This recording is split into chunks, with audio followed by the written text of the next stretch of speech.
पुणे शहरात पुन्हा टोळी युद्धाचा भडका. माजी नगरसेवक वनराज आंदेकर यांच्या खून प्रकरणातील आरोपीच्या भावावर पुणे सातारा रस्त्यावरील बालाजीनगर परिसरात पिस्तुलातून गोळ्या झाडल्या.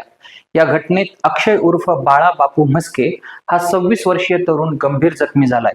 त्याच्यावर खासगी रुग्णालयात उपचार सुरू असल्याची माहिती पोलिसांनी दिली.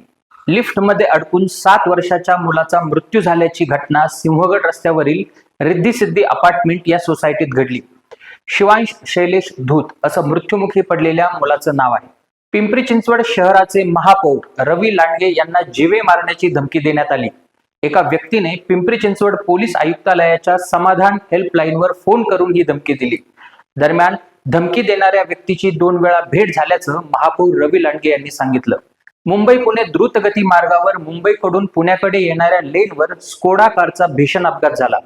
चालकाचं नियंत्रण सुटल्यानं हा अपघात झाला. अपघातग्रस्त कारमध्ये 3 जण होते. कार डिव्हायडरला जाऊन धडकली.